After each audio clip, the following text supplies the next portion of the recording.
আসসালামু আলাইকুম এভরিওয়ান, আমি ইফতেখার আলম ধ্রুব আপনাদের সাথে আছে job English course from zero to advance লেভেলের যাত্রায়। আপনি যদি পুরো কোর্সটি শেষ অবধি করতে পারেন, আপনার ইংরেজির অবস্থা যেমনই হোক না কেন, আপনি অনায়াসে নিজেকে প্রাউড ফিল করতে বাধ্য নিজেকে নিয়ে। কারণ এই কোর্সটি যদি জিরো থেকে করতে থাকেন, কখন যে আপনি অ্যাডভান্স লেভেলে পৌঁছে গেছেন আপনি হয়তো নিজেই টের পাবেন না।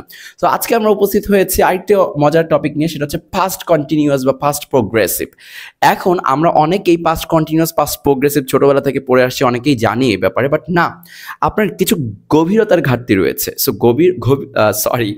গভীরতার যদি আপনার ঘাটতি থাকে তাহলে কিন্তু সেটা অ্যাপ্লিকেশনের ক্ষেত্রে খুব বেশি প্রভাব ফেলে। আপনি হয়তো নিজের রাইটিংয়ে কখনো এটাকে ব্যবহার করতে পারবেন না, হয়তো বা নলেজ আছে, রাইটিংয়ে কখনো আসবে না। তার মানে আপনি যদি যে জিনিসটা শিখছেন, যে গ্রামারটা আপনি শিখছেন, সেটা যদি আপনার লেখার মধ্যে নিয়ে আসতে চান, আপনাকে ডেপথ মেনটেন করে, গভীরতা মেনটেন করে একদম ভেতরে ঢুকে যেতে হবে। সো আজকে আমরা এটারই ভেতরে ঢুকবো, পাস্ট কন্টিনিউয়াস। সো আমি ক্লাসে চলে যাওয়ার পূর্বে, আমি ফর্মাল ভাষায় যাওয়ার পূর্বে আমি একটু কনসেপ্টগুলো দিয়ে নিই। তো কনসেপ্ট যদি বুঝে যান তাহলে দেখুন ফর্মাল ভাষা আমাকে বোঝাইতে এত টাইম লাগবে না। সো একটু বোঝেন কি কি আসবে। পাস্ট কন্টিনিউয়াসের কথা বলতেছি, পাস্ট কন্টিনিউয়াসে তিনটা কথা বলবো, তিনটা কথা মাথায় রাখবেন। কন্টিনিউয়াস শব্দ মানে কি জানেন? চলমান।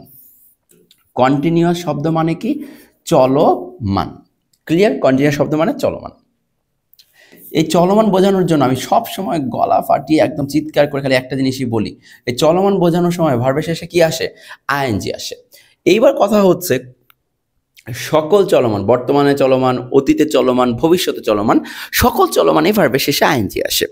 বাট কখন চলমান সেটা তো আমাকে বুঝতে হবে। আইএনজি দিয়ে তো আমি বুঝলাম যে চলমান, কিন্তু কখন চলমান, বর্তমান, অতীত না ভবিষ্যৎ, কে বোঝাবে? এই টু বি ভার্বটাই মূলত আমাকে হেল্প করে এটা বুঝতে যে এটা কখন চলমান। তো টু বি ভার্বটা মূলত এখানে অতীতের জন্য কোনটা হবে কি মনে হয়? অ্যাম হবে? নেভার। অতীতে কখনো অ্যাম হবে না। তাহলে আমাকে মাথায় রাখতে হবে অতীতের জন্য যে চলমান ভার্বটা সেটা হচ্ছে ওয়াজ বা ওয়ের। এই টু বি ভার্বটা দেওয়ার পর আমি আইএনজিটা দিব। জিনিসটাকে বুঝতে পারছি চলমান কাজগুলোর ক্ষেত্রে। সো এইটা যদি বুঝি তাহলে আমার আর কোনো কাজ নাই, স্ট্রাকচার নিয়ে সব সেম থাকবে। শুধুমাত্র অতীতে চলমান বোঝানোর জন্য আইএনজিটা একটু দিবেন, আর অতীত বোঝানোর জন্য ওয়াজ বা ওয়্যারটা দিবেন। ওকে, ওয়াজ হবে না ওয়্যার হবে কার উপর ডিপেন্ড করবে? সাবজেক্টের উপর বা ডিপেন্ড করবে, বা এর আগে কে বসতেছে সেটার উপর ডিপেন্ড করবে। বাট আমার কনসেপ্ট এখানেই শেষ না, আমার আরেকটা কনসেপ্ট আছে যেটা আমি বলবো, এরপর ফর্মাল ভাষাগুলো হয়তো আমি আপনাকে দেখাবো। ওকে, মনে রাখবেন পাস্ট কন্টিনিউয়াস চলমান বোঝানোর জন্য হলেও আপনার কনটেক্সট পাবেন মেইনলি দুইটা। এক নাম্বার কনটেক্সট কি? মনে করেন একটা কাজ চলতেছে, একটু বুঝলে ভালো লাগবে। মনে করেন একটা কাজ চলতেছে, এরকম করে করে করে করে চলতেছে। এই সময় আরেকটা কাজ একদম অ্যাটাক করেছে বা আঘাত এনেছে। একটা কাজ চলতেছে, আরেকটা কাজ মানে অন্য একটা কাজ আরটাকে কি করছে?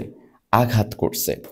এখন মনে রাখবেন এই সময়টায় যেই কাজটা চলতেছে সেই কাজটাকেই মূলত আমরা পাস্ট কন্টিনিউয়াসে লিখতে পারতেছি। সো পাস্ট কন্টিনিউয়াস, বুঝতে পারছি। আর অন্য যেই কাজটা মূলত এই যে আঘাত হানবে এই কাজটাকে আমরা লিখব পাস্ট সিম্পলে। জিনিসটাকে বুঝতে পারছি? তাহলে একটা প্লট কোনটা?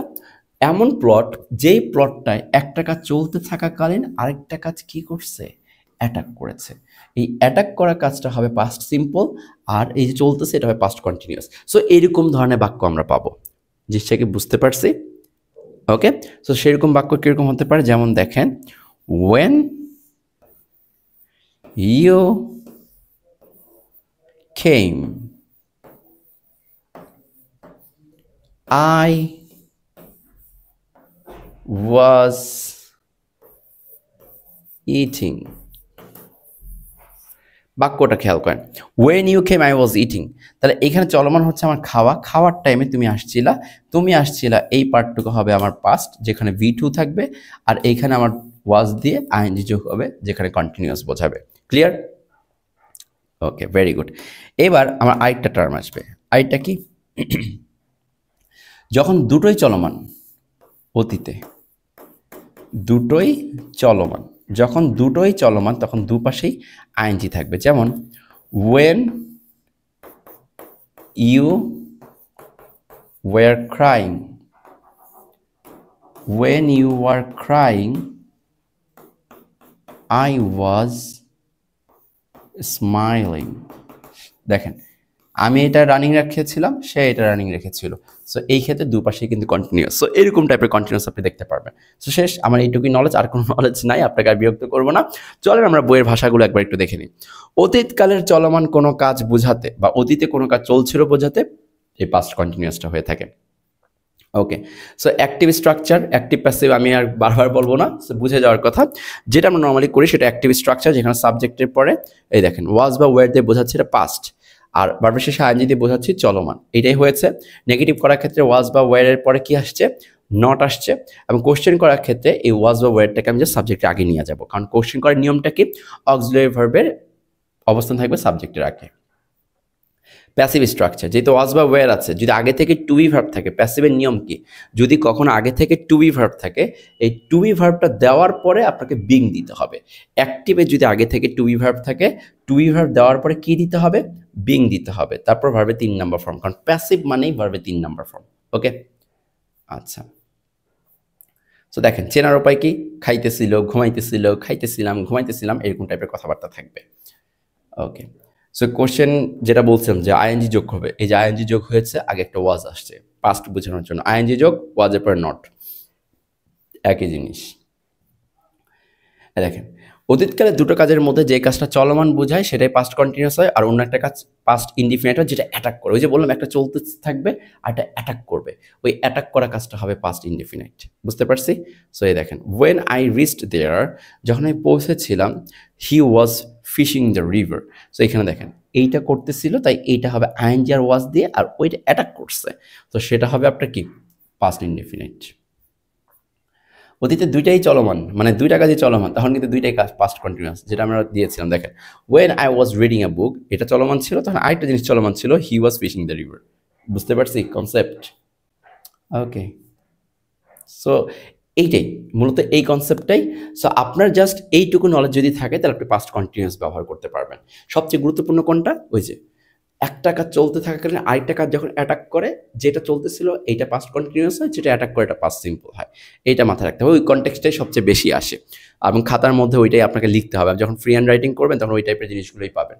সো এটা হচ্ছে আমার পাস্ট কন্টিনিউয়াস, আশা করছি এটা বুঝে গেছেন। সো নেক্সট কোনো টপিকে, নেক্সট কোনো ভিডিওতে আবার দেখা হচ্ছে আপনার সাথে। সেই পর্যন্ত সবাই ভালো থাকেন, সুস্থ থাকেন। আসসালামু আলাইকুম।